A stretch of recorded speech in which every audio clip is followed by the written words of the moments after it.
అత్యుత్తమ ప్లేస్మెంట్స్ తో ఎంఎన్సీ కంపెనీలలో ఉద్యోగమే లక్ష్యమా? ఇంజనీరింగ్ చదవాలనే మీ పిల్లల కలని కేజీ రెడ్డి కాలేజ్ తో నిజం చేసుకోండి.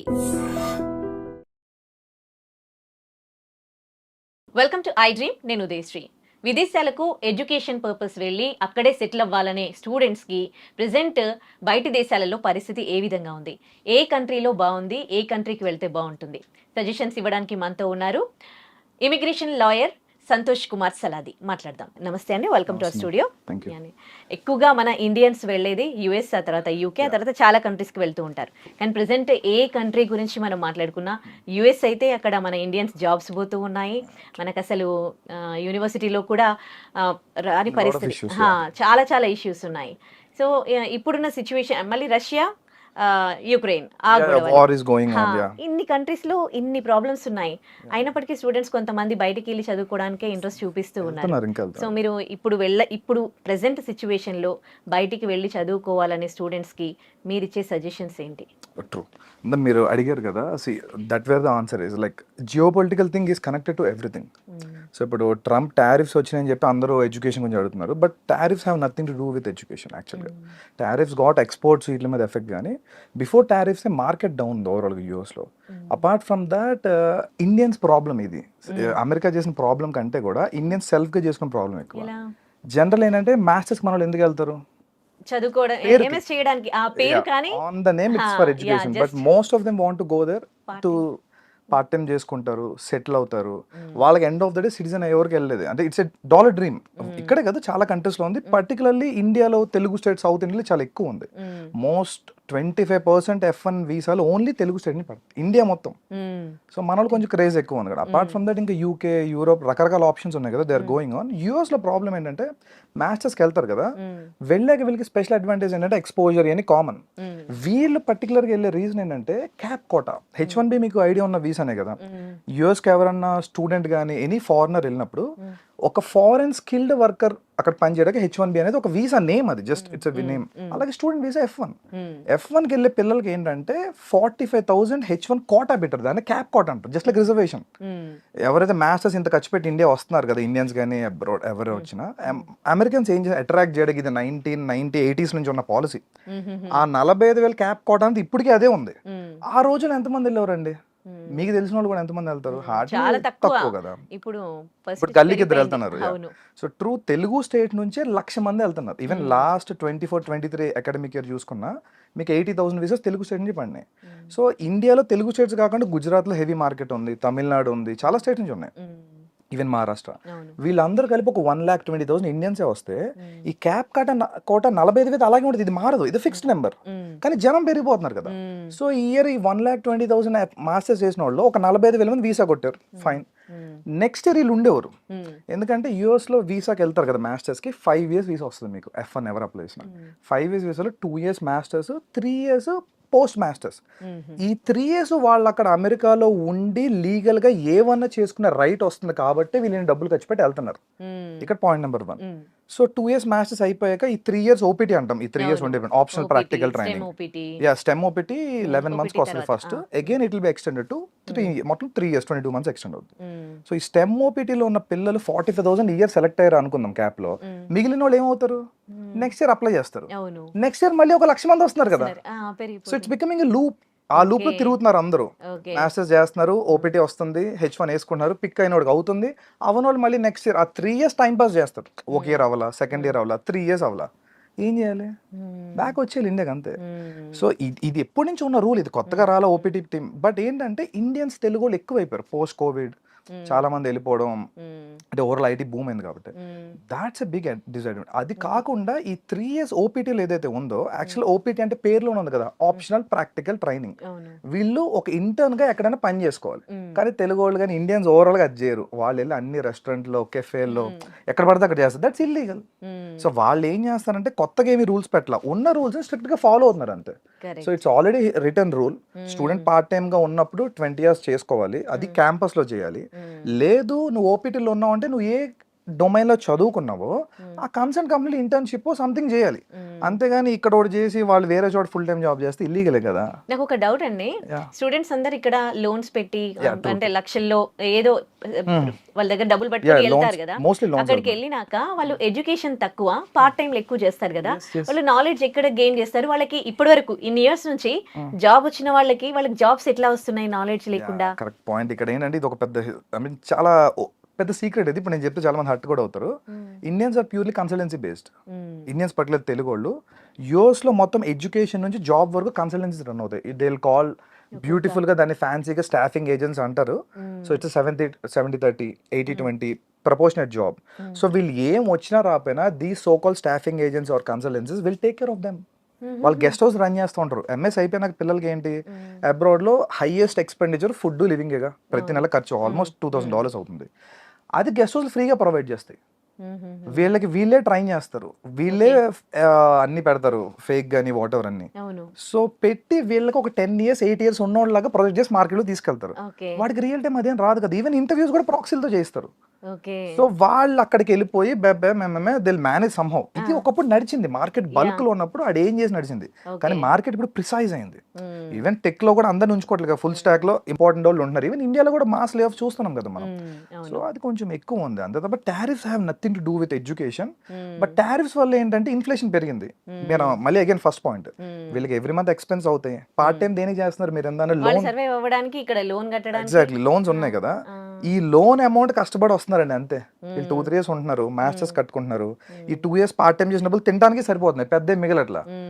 ఆ లోన్ తీర్చుకుని వస్తే చాలని ఫీల్ అవుతుంది. ఇది ఓపెన్ చాలా మందికి తెలిసిందే కానీ బయటకు చెప్పుకోరు. అగైన్ ఈ స్టాఫింగ్ ఏజెన్సీస్ కన్సల్టెన్సీ అనేది ఒకప్పుడు బాగా పనిచేసేవి, అది ప్రాబ్లం. ఇప్పుడు వాళ్ళకి కూడా కొంచెం టఫ్ అయింది, ఎందుకంటే ఈ ఇమిగ్రేషన్ క్రాక్ డౌన్ అవడం వల్ల ఫేక్ H1 అవి పెట్టేవారు కదా, అవన్నీ క్రాక్ డౌన్ చేస్తున్నారు. సో దట్స్ మరి ఇంకా కొంతమంది ఏమంటారంటే ఇది ఇంకా తాత్కాలికం కాదు, just for few more years, ఆ తర్వాత సిచ్యువేషన్ మంచిగా అయిపోతుంది అక్కడ. I don't think so because I am not someone authoritative to tell that, but as per my analysis I don't think so. It's done. ఎందుకంటే లక్షల మంది స్టాగ్నెంట్ అయిపోయారు, ఒక 15 లక్షల మంది స్టాగ్నెంట్ అయ్యారు. సో 15 లక్షల మంది స్టాగ్నెంట్ అయినప్పుడు 50,000 చెప్పని వేసుకున్నా వాళ్ళకి ఎన్ని ఏళ్ళు పడుతుంది? వాళ్ళు రావడానికి ఒక 25-30 years అవుతుంది. అపార్ట్ ఫ్రమ్ దట్ కొత్త వాళ్ళు వస్తారు. అండ్ అమెరికన్స్ ఎలా ఉన్నారంటే they are not at all favourable for new laws favouring the immigrants. అసలు ఉన్నవే పీకేమంటున్నారు. సో కొత్తగా వీళ్ళ కోసం లా తెచ్చి 2 lakhs ఇస్తాం అనేది అసలు జరగదు, ఇంపాసిబుల్, పొలిటికల్ అవ్వదు. So even that. ఇంకోటి ఏంటంటే అమెరికాలో యూనివర్సిటీలకి అండ్ గవర్నమెంట్ కి ఏం సంబంధం ఉండదు. అంటే ఇప్పుడు ట్రంప్ ఇన్వాల్వ్ అవుతూ ఉన్నారు కదా.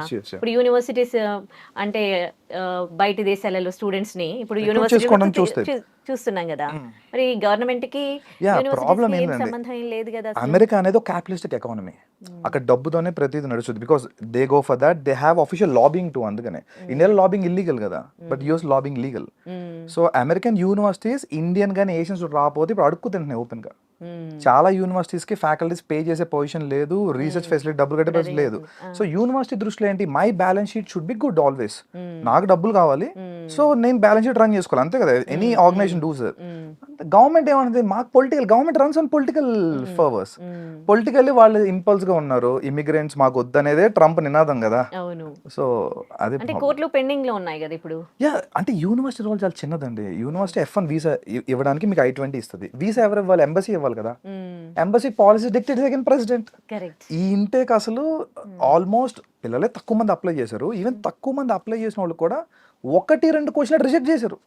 నిన్న మొన్న రెడ్డిట్ లో ట్రెండ్ అవుతుంది, 1 F1 ఇంటర్వ్యూ గై పెట్టాడు, ఇట్స్ టూ మచ్. అండ్ ఒకటే క్వశ్చన్ అడిగారు, ఒక గై IITian, వాడికి వీసా ఇవ్వలేదు. Because they have a limit, ఇంతవరకే ఇవ్వండి అనేది. ఇప్పుడు కరోనా టైంలో వాళ్ళకి ఓపెన్ హ్యాండ్ ఇచ్చారు అక్కడ యూనివర్సిటీలో బతకాలని చెప్పి. వద్దన్న వీసా అసలు జస్ట్ వెళ్తే, నాకు తెలిసిన ఎన్నో కొన్ని స్టూడెంట్స్ క్వశ్చన్ కూడా అడగకుండా వీసా తీసుకుని ఉన్నారు. జస్ట్ 1-2 క్వశ్చన్ అడిగి ఇప్పుడు అదే 1-2 క్వశ్చన్ రిజెక్ట్ చేస్తున్నారు. రాజు తలుచుకుంటే దెబ్బలు కొదవంటారు చూసారా. సో అంతే. మరి ఎట్లా అంటే ఇప్పుడు చాలా మంది జాబ్స్ పోతూ ఉన్నాయి, కానీ అక్కడ నుంచి తిరిగి బ్యాక్ ఇండియాకి వచ్చేస్తున్న వాళ్ళ పర్సెంటేజ్ చూస్తే అయితే జాబ్ రాని వాళ్ళందరూ ఏం రావట్లేదు, ఇంకా అక్కడే ఉన్నారు. అంటే ఇంకా హోప్స్ ఉన్నట్టు. అదే కదండి మన సొసైటల్ స్టిగ్మా. సో ఒకటి బ్యాక్ వచ్చాడంటే they see them as a failure. అదొక 50% కారణం. అక్కడే ఏదో ఒక పార్ట్ టైమో ఫుల్ టైమో ఆడ్ జాబ్ చిన్నదో పడదో పడి అక్కడే తిరుగుతున్నారు. ఇంకొంతమంది ఏం చేస్తారంటే పిహెచ్డి ఎన్రోల్ అవ్వడం, వాళ్ళకి ఇంట్రెస్ట్ లేకపోతే జస్ట్ టు స్టే అఫ్లోట్, ఉండాలి అక్కడ ఉంటే చాలు అనే మూడ్లో ఉన్నారు. Even that's not true. ఎందుకంటే అక్కడ ఏమి ప్రాస్పెక్టివ్ మార్కెట్ లేదు. ఎంత ఉన్నా సపోజ్ ఓపెన్గా మాట్లాడుకున్నాం, F1 అయిపోయింది, H1 వచ్చేసింది, తర్వాత ప్రొసీజర్ ఏంటి, గ్రీన్ కార్డ్ దగ్గర జీసీ కదా. ఇవాళ రోజు ఇండియన్స్కి GC waiting more than 45 years. అప్పుడు ఇక్కడ పోతాడు కూడా చాలా మంది. అపార్ట్ ఫ్రమ్ దాట్ సిటిజన్షిప్ అనేది ఇంపాసిబుల్ ఇప్పుడున్న టాస్క్లో. సో వీడు ఎన్నాళ్ళు ఉన్నా కెరీర్ బిల్డప్ చేసుకున్నా రాత్రికి వెళ్ళిపోయే పరిస్థితి వస్తే ఏం చేయగలుగుతాడు?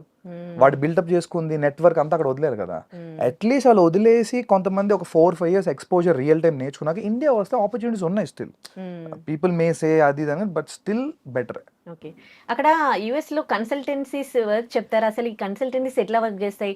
ఇప్పుడు ఇండియన్స్ జాబ్స్ పోతా ఉన్నాయి, కానీ మళ్ళీ ఇంకా ఇండియన్స్ కి ఎంఎస్ చేసిన వాళ్ళకి ఇంకా కాల్స్ వస్తూనే ఉంటాయి through consultancy. What it's doing actually? Consultancy ఏం చేస్తాయంటే బెంచ్ సేల్స్, వాళ్ళ దగ్గర 2-3 మోడల్స్ ఉంటాయి. ఇప్పుడు తీసుకున్న హైర్ చేసిన వాళ్ళందరినీ బెంచ్లో పెట్టుకుంటారు, బెంచ్ సేల్స్ అని ఒక టీం పెట్టుకుంటారు. వీళ్ళు మార్కెట్లో లింక్డ్ఇన్లో లేదంటే థర్డ్ పార్టీ జాబ్స్ వస్తాయి, టెంపరీ ఆప్షన్స్ అన్ని, వాటిని ఫైండ్ అవుట్ చేసి వీళ్ళు ప్లేస్ చేసుకుంటారు. ఎగ్జాంపుల్ ఒకప్పుడు ఒక 20 ఇంటర్వ్యూస్ షెడ్యూల్ చేస్తే ఒక 10 calls వచ్చేవి అనుకోండి, వీళ్ళకి 1-2 క్లోజ్ అయ్యేవి. ఇవాళ 50 పెడితే ఒక 5 కూడా కాల్స్ రావట్లేదంట. I spoke with many staffing eyes too. So calls రావట్లేదు, వచ్చిన వాళ్ళు కూడా ఎవరికి సెలెక్షన్ అవ్వట్లేదు, వాళ్ళు పాపం లాస్లో ఉన్నారు. ఇంకో హైలైట్ అయినా అందరూ యుఎస్ స్టాఫింగ్ కన్సల్టెన్సీ వాళ్ళు హెవీగా ఎర్న్ చేస్తారు అనుకుంటారు. They are in losses now. Okay, many people I know they having $2-3 million in debts. Okay okay. ఇప్పుడు ఇక్కడ నుంచి వెళ్ళే స్టూడెంట్స్ అయితే తగ్గిపోయారు, కానీ ఇప్పుడు అక్కడ ఎంఎస్ చేస్తున్న వాళ్ళు, ఎంఎస్ చేసి జాబ్ కోసం వెయిట్ చేస్తున్న వాళ్ళు అక్కడ ఉంటే మంచిదా, లేకపోతే వాళ్ళు బ్యాక్ వచ్చేయడం మంచిదా? My thing is they can come back any time. ఎందుకంటే యూఎస్లో నువ్వు ఫుల్ టైమ్ జాబ్ చేస్తేనే నీకు కెరీర్ ఆపర్చునిటీ. ఏదో పార్ట్ టైమో లేదా సమ్ అదర్ ఆడ్ జాబ్. ఇప్పుడు నువ్వు మాస్టర్స్ చేశారండి ఒక స్టూడెంట్, అతను టెక్ జాబ్ చేయాలి కదా బేసిక్గా, if not some else professional job. అంతేగా దాన్ని మటన్ కొడితే అదేమన్నా వాల్యూ ఉంటుందా? దాంట్లో కెరీర్ గ్రోత్ ఉంటుందా? ఉండదు కదా. So just to survive A jobs పడితే ఆ జాబ్స్ అట్లీస్ట్ పార్ట్ టైం వరకు చెల్తా కాలేజ్లో. Once you're in to professional mode it's not all useful. India వచ్చేస్తే వాళ్ళు కనీసం స్టార్ట్అప్స్ ఎక్కడ పనిచేసి they can create some startups right here. అంటే ఇప్పుడు ఇండియన్స్ కి అక్కడ జాబ్ వచ్చే పరిస్థితి లేదంటారా? ఉన్నాయండి, 10% పీపుల్కి ఉన్నాయి. ఇప్పటికి కూడా ఆల్మోస్ట్ 1.5 million స్టార్టింగ్ ప్లేస్మెంట్ కొట్టిన తెలుగు వాళ్ళు తెలుసు నాకు. వాళ్ళకి ఏ కన్సల్టెన్సీ హెల్ప్ చేయాలి. They have their own talent, వాళ్ళు రీసెర్చ్ చేసుకుంటున్నారు, పేపర్స్ పబ్లిష్ చేసుకున్నారు, దే హ్యావ్ ఎ విజన్. అదే కంపెనీ తీసుకుంటుంది. టాలెంట్ వాడికి ఎప్పుడు మార్కెట్ ఉంది, there is no restriction at all. ఈ 45,000 వీసాలు అనుకున్నాం కదా, ఇదివరకు ఏమైంది, మీకు H1B కావాలంటే ఒక కంపెనీ మిమ్మల్ని స్పాన్సర్ చేయాలి, అంతే కదా సింపుల్ గా. ఈ కన్సల్టెన్సీలు కంపెనీ రూపంలో మిమ్మల్ని స్పాన్సర్ చేసేవి. వీడు ఎందుకు చేస్తాడు? వీడికి అక్కడ మార్కెట్ లో జాబ్ ఉంటే నీ మీద రూపాయి తింటాడు కాబట్టి చేస్తాడు. ఇప్పుడు వీడిని వదిలేసి రియల్ గా యాపిల్ ఉందండి, ఓకే, మౌంట్ వ్యూ కాలిఫోర్నియాలో గూగుల్ ఉంది. రియల్ గా గూగుల్ హైర్ చేసిన వాళ్ళు స్పాన్సర్ చేసుకుంటున్నారు H1B. అందుకే 45,000. ఓకే, ఈ స్క్రాప్ ఓపెన్ గా మాడుకుంటే వాళ్ళకి ఏమీ లేదు ఆపర్చునిటీ. అక్కడికి వెళ్ళే కూడా వాళ్ళు స్కిల్స్ డెవలప్ చేసుకోకుండా పార్ట్ టైమ్ లోనే గడిపేసి మాస్టర్స్ ఏమి నేర్చుకోకుండా, మాస్టర్స్ దేనికి యాక్చువల్ గా ఆ సబ్జెక్ట్ డొమైన్ నాలెడ్జ్ వాళ్ళు ఎక్స్పర్ట్ లెవెల్కి వెళ్ళడం కోసం మాస్టర్స్ లెవెల్ అనేది. వాళ్ళు అదేమి వెళ్ళకుండా అగైన్ మాస్టర్స్ గేట్ పాస్ లో వాడుకుంటున్నారు. గేట్ పాస్ ఏంటి, అమెరికా ఎంటర్ అవడానికి గేట్ పాస్, పార్ట్ టైం చేయాలి, డబ్బులు సంపాదించాలి, పంపాలి, అది అక్కడ వరకే. ఓకే, ఈ స్కిల్ డెవలప్మెంట్ ప్రోగ్రామ్స్ కూడా కొన్ని నేర్చుకుంటూ ఉంటారు కదా, అవి యూస్ఫుల్ అవుతాయి వాళ్ళకి? స్కిల్ ఏదైనా యూజ్ అయినా అంటే స్కిల్ డెవలప్మెంట్ ఇండియాలో ఇంకా టెక్ స్కిల్స్ ర్యాపిడ్ గా గవర్నమెంట్ ప్రమోషన్ తక్కువ. గవర్నమెంట్ ఏంటంటే ఇండియాలో సెమీ స్కిల్స్ ఎక్కువ ప్రమోట్ చేస్తుంది. యూఎస్లో ఏంటంటే ప్యూర్లీ వాళ్ళకి అబ్రాడ్ అంటే ఫారెన్ వర్కర్స్ అందరూ కూడా స్కిల్డ్ వర్కర్స్ కిందే. ఖచ్చితంగా మీరు హై టెక్నాలజీ చేస్తేనే వాళ్ళకి పనికి వస్తారు. ఇప్పుడు సపోజ్ ఎగ్జాంపుల్ యూకే ఉందండి, ఒక రకంగా అన్నట్టు యూఎస్ కంటే యూకేనే బెటర్ పిల్లలు స్టూడెంట్ యాంగిల్లో చూస్తే. ఎందుకంటే యూఎస్లో వాళ్ళకి నెత్తి మీద ఒక అప్పు వేసుకుని వెళ్తున్నారు ఒక 35-40 లక్షలు. ఎందుకంటే $89 ఉంది కదా ఇవాళ. సో వీళ్ళకి ఏమైపోయిందంటే ఫస్ట్ ఆ 35-40 lakhs డెట్ చాలా ప్రెషర్ ఉంటుంది ఏ మనిషికైనా, అంతేగా. ఇప్పుడు పేరెంట్స్ చెప్పడం వరకే, పిల్లోడు అక్కడికి వెళ్ళి సఫర్ అవుతున్నాడు, వాడే పార్ట్ టైం చేసుకుంటాడు. ఇండియాలోగా ఏది ఈజీ కాదు, ఇన్సూరెన్స్లు కట్టుకుంటాడు, ప్లస్ ఈ ప్రెషర్ ఉంటుంది, అమ్మో అప్పు ఉంది అది కట్టాలి. యూకేలో ఏంటంటే మీకు ఇంచుమించు 20 lakhs లోపే చాలా చోట్ల మ్యాచ్ అయిపోద్ది. సో వాళ్ళ మీద కొంతవరకు డెట్ ప్రెషర్ తక్కువ ఉంటుంది. I'm not telling UK so good, at least వాళ్ళ ఎక్స్పోజర్ కోసం మాస్టర్స్కి వెళ్ళే వాళ్ళకి ఎప్పుడు కూడా ప్రాబ్లం లేదండి. మేము అక్కడే ఉండిపోవాలి, సిటిజన్ అయిపోవాలి అనుకుంటే మాత్రం అవ్వదు. ఇప్పుడు అంత ఓపెన్ గా లేదు అంతే. అంటే కంట్రీ టు కంట్రీ రిలేషన్షిప్స్ బాగుండట్లేదు కదా, మరి యూకేతో ఇండియాకి ఎట్లా ఉంది? ఎగ్జాక్ట్లీ ఈ పాయింట్. యూకేతో ఇండియాకి చాలా సూపర్ బయలాటరల్ రిలేషన్స్ ఉన్నాయి. ఇప్పుడు recently Modi garu last month యూకేతో హిస్టారికల్ ట్రేడ్ డీల్ చేసుకున్నాం మనం. Many goods are now with tax free. Suppose ఇప్పుడు మన ఇండియా నుంచి అపెరల్ వెళ్తుంది వరల్డ్ వైడ్ గా, ఈ గార్మెంట్స్ అన్ని కూడా నౌ ట్యాక్స్ ఫ్రీ ఇచ్చారు ట్రేడ్ ఛానల్లో. అలాగే ఎడ్యుకేషన్ వీసాస్ కూడా ఇండియా నుంచి ఎవరైతే యూత్ ఉన్నారో యూత్ మొబిలిటీ వీసాను కొత్తది క్రియేట్ చేసింది ఇమిగ్రేషన్ లాలో యూకేలో, ఓన్లీ ఫర్ ఇండియన్స్. ఒక 30,000 మందికి జస్ట్ మీరు ఏ జాబ్ ఒక్కర్లా, నువ్వు మా కంట్రీలో స్టార్ట్అప్ చేయడానికి కానీ లేదా ఇన్నోవేట్ చేయడానికి వస్తావా రా, విల్ ఇష్యూ అని వీసా 3 years 2 years వీసా ఏదైనా చెయ్యి, if it is good further గా అప్లై చేసుకో. ఇది ఓపెన్ యూఎస్ లేదు మనకి ఇది. ఈ ట్రేడ్ డీల్స్ వల్ల ఇండియాకి ఉన్న యూకేతో ఉన్న బెనిఫిట్ ఇది. స్టూడెంట్స్ వెళ్తారు కదా మాస్టర్స్ కి, 4 year వీసా వస్తుంది యూకేలో చాలా చోట్ల. 2 year కోర్స్ చేసుకుంటే అగైన్ 2 years ఉంటారు కదా. ఈవెన్ అప్పుడు కూడా వాళ్ళకి ఏమైనా అవ్వకపోతే మొబిలిటీ వీసా ఉంది, something else they will try. And more over అంటే ముందు డెట్ ప్రెషర్ తక్కువ ఉంటుంది. అగైన్ ఓకే, అంటే కొన్ని కోర్సులు చేయడానికి వెళ్ళిన వాళ్ళకి యూకేలో బాగుంటుందా లేకపోతే ఏది?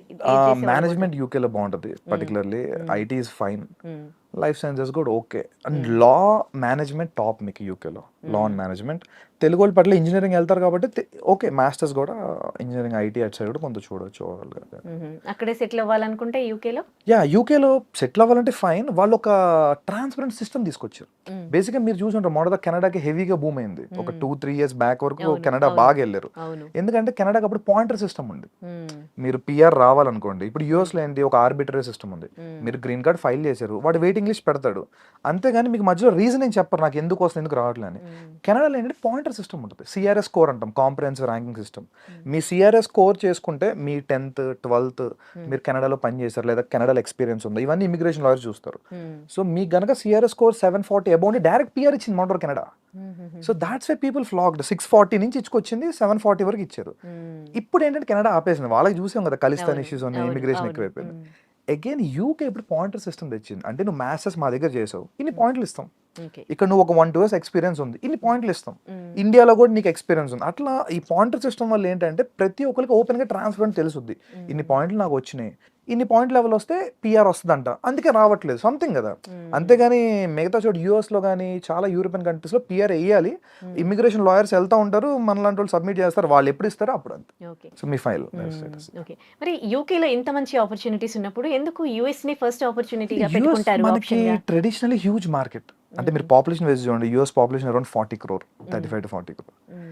UK population around below 5 crores. So 6.5 overall United Kingdom అంతా చూసుకున్నా. So huge difference.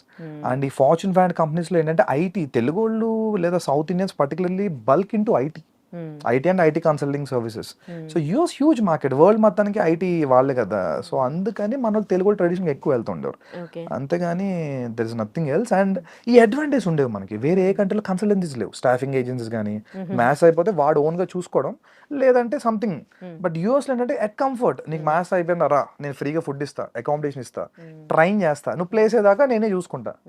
ఇది మంచి ఆపర్చునిటీ కదా. సో తెలుగు వాళ్ళకి ఈ మార్కెట్ అలవాటు పడిపోయారు ఒక 30-25 ఏళ్ళ నుంచి. ఇంకా మాట్లాడుకుంటే యూరోప్ లో ఆపర్చునిటీస్ ఉన్నాయి, అంటే if there studios enough Europe లో ఆపర్చునిటీస్ ఉన్నాయి, కానీ బల్క్ లేవు. మనకంటే బల్క్ వచ్చాయి, బల్క్ లో వచ్చిన వాళ్ళు వెళ్ళాలి, అంతే. అదే ప్రాబ్లం అవుతుంది అందుకోసం. ఓకే, ఇప్పుడు మరి యూకేలో ఉన్న ఈ ఆపర్చునిటీస్ గురించి అవగాహన ఉందా? వెళ్తూ ఉన్నారా మరి? యూకే బాగా వెళ్తున్నారండి. ఇప్పుడు సెకండ్ ప్లేస్ యూకేనే. అంటే ఇన్ఫాక్ట్ నాకు తెలిసి ఈ అకాడమిక్ మేబీ యూకే ఫస్ట్ కూడా రావచ్చు. యూఎస్ తగ్గింది కదా, ప్రీవియస్లీ యూఎస్ ఫస్ట్ ప్లేస్ లో ఉంటే సెకండ్ హైయెస్ట్ నెంబర్స్ యూకేకి వెళ్ళేవారు. ఇప్పుడు అగైన్ ఆస్ట్రేలియా కూడా టైట్ అయింది ఇప్పుడు చాలా. ఆస్ట్రేలియాలో ఫినాన్షియల్ థింగ్స్ అని చాలా టైట్ చేశారు, and also very costly. So అందుకోసం వీళ్ళు ప్రిఫర్ చేస్తారు. వీసా ప్రాసెస్ కి ఇప్పుడు ఏమి ఇబ్బందులు ఏం కలగట్లేదు. యూకే వెరీ బ్యూటిఫుల్, ఎందుకంటే ఇంటర్వ్యూ కూడా లేదు. యూఎస్ కి అయితే ఇంటర్వ్యూ ఉంది కదా, వాడు వెళ్తే ఏదో ఒకటి అడిగి రిజెక్ట్ చేస్తున్నారు. UK complete document based online visa. So they will submit papers అన్ని బాండ్ కరెక్ట్ ఉంటే వీసా వస్తుంది, బాగోపోతే రాదు, అంతే. Very simple. యూకే తర్వాత ఇంకా వేరే ఇంకా యూరోప్ అండి, Canada complete down. And I suggest no way, Canada అస్సలు లేదు మార్కెట్. యూరోప్ ఇంకా జర్మనీ, ఫ్రాన్స్, ఈ ట్రెడిషనల్ మార్కెట్స్ ఉన్నాయి కదా.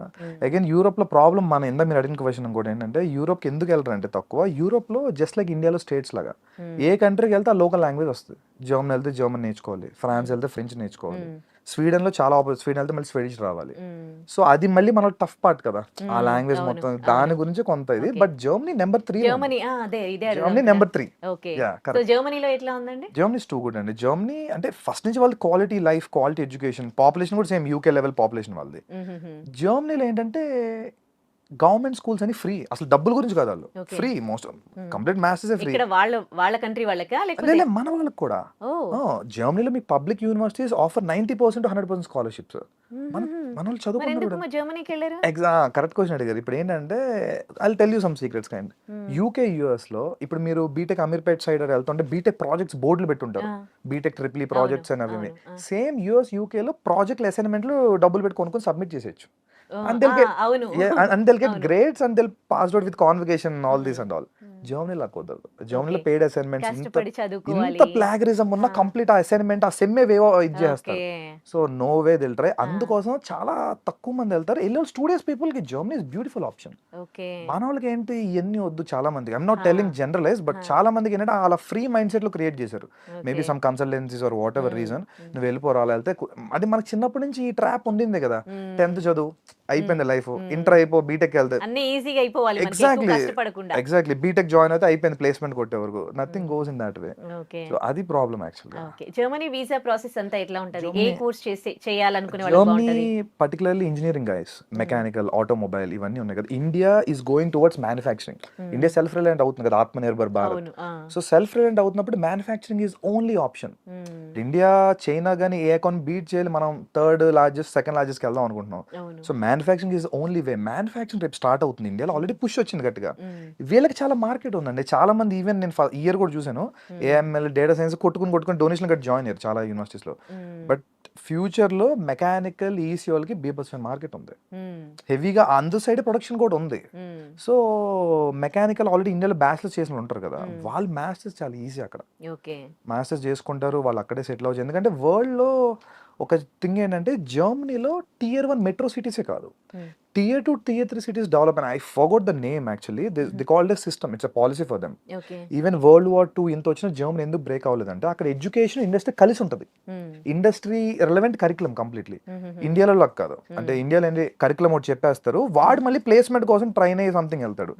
ఇండస్ట్రీతో కలిపి యూనివర్సిటీలు రన్ అవుతాయి. ఇన్ఫాక్ట్ మీకు ఫోక్స్ వ్యాగన్ కార్స్ ఉన్నాయి కదా, ఫోక్స్ వ్యాగన్ వాళ్ళు యూనివర్సిటీ రన్ చేస్తారు తెలుసా జర్మనీలో, complete free. It's very funded university. In fact Volkswagen అంటేనే people's vehicle, German public company అది. So they are also running a university. ఇంకో డౌట్, జర్మనీలో వాళ్ళ లాంగ్వేజ్ లో ఉంటుందా Yeah, of ఎడ్యుకేషన్? course. అంటే జర్మన్ మీడియం కాకుండా ఇంగ్లీష్ మీడియం ఉంది, చాలా చోట్ల వెళ్తున్నారు. బట్ నేను మీకు ఓపెన్ చెప్తా, they speak 50% they converse in German. Okay. అందుకే వీసా కూడా జర్మనీకి ఉన్న రిక్వైర్మెంట్ ఏంటంటే బై ద వీసా టైం కనీసం 2 levels ఆఫ్ జర్మన్ చేసి ఉండాలి. ఓకే. సో అందుకోసం మన వాళ్ళు ఇంకో హిండ్రెన్స్ ఇందాక ఓకే. ఇదైతే ఉంది, ఇంగ్లీష్ మనకి కామన్ లాంగ్వేజే కదా, సింపుల్ గా టోఫెల్ ఐఎల్స్ రాసేసి వెళ్ళిపోతారు ఒక నెల కోచింగ్ తీసుకొని. ఓకే. బట్ మీకు లాంగ్ టర్మ్ ప్లాన్ చేసుకుంటే కనుక జర్మనీ చాలా క్వాలిటీ ఆఫ్ కష్టపడే వాళ్ళకైతే మంచి ఫ్యూచర్ ఉంటది. చాలా ఫ్యూచర్ ఉంటుంది. అపార్ట్ ఫ్రమ్ దట్ ఫ్రాన్స్ కూడా సేమ్ వర్షన్. ఫ్రాన్స్ లో కూడా మీకు అంటే ఫ్రాన్స్ ఫ్రీ ఎడ్యుకేషన్ లేదు మోస్ట్లీ, బట్ తక్కువ fees, below 10 lakhs scholarship. Okay. ఇక్కడ ఇంగ్లీషే కదా ఫ్రాన్స్ లో? అగైన్ సేమ్, యూరోప్ అంతా పేరుకి ఇంగ్లీష్ మీడియం అని ఉంటుంది, but they converse mostly in their vernaculars. Okay. ఇప్పుడు మనమే ఉన్నామండి, ఇప్పుడు ఇంగ్లీష్ మీడియం ఉంటుంది స్కూల్లో, faculty will try to talk in the local language right to understand, same అంతే. సో బట్ సర్వైవ్ అవ్వాలంటే part times local taxi grocery everything మనం local తోని కన్వర్స్ చేయాలి. అవును. అందుకోసం మేము కూడా కంపల్సరీ లోకల్ లాంగ్వేజ్ నేర్చుకోమంటాం. Apart without that they can do nothing. Okay. So ఇప్పుడు వెళ్ళాలని అనుకునే స్టూడెంట్స్ కి మీరు ఇచ్చే సజెషన్స్ ఏంటి? So check your countries, if not try to do your own research. అంటే పర్టికులర్ నువ్వు వెళ్తాను యూనివర్సిటీ ఎంత అవుట్కమ్ ఉంది, ప్లేస్మెంట్. ఇండియాలో అక్కడ ప్లేస్మెంట్ థింగే ఉండదు, అవుట్కమ్స్ తెలుసుకోండి, అక్కడ మార్కెట్ ఎలా ఉంది చూసుకొని వెళ్ళటమే. రెస్ట్ మీకు రియల్ టైమ్ ఎడ్యుకేషన్ చేయాలంటే there are n number of opportunities. మీరు చదువుకుని రీసెర్చ్ అంటే లేదు, నేను పేరుకి మాస్టర్స్ చేస్తా, I want to get something for free అంటే ఇప్పుడు కొంచెం టఫ్ అయిపోయింది, ఆ సినిమా అయిపోయింది, ఇప్పటి నుంచి టఫ్ డే స్టార్ట్ అయినాయి. ఓకే. అక్కడ ఇప్పుడు ఎంబీఏ చేసి ఇండియాకి బ్యాక్ వచ్చిన వాళ్ళ పరిస్థితి ఏంటి? ఇక్కడ మన ఇండియాలో ఎట్లా ఉన్నాయి? They are well recognised. Even UK అయినా యూరోప్ అయినా మనకి మంచి మంచి స్కూల్స్ ఉన్నాయి. బెనిఫిట్ ఏంటంటే ఇందులో ఒక అడ్వాంటేజ్ ఉంది మనకి. సపోజ్ ఇండియాలో ఉన్న కాంపిటీషన్ వల్ల ఇండియాలో ఒక యావరేజ్ బీ స్కూల్, ఒక 20 years old బీ స్కూల్ కూడా ఇప్పుడు 20-22 lakhs చార్జ్ చేస్తున్నాయి. బెంగళూరు రిలయన్స్ కానీ ముంబై ఎన్ఎంఎంస్ ఎవరిని చూసుకున్నా.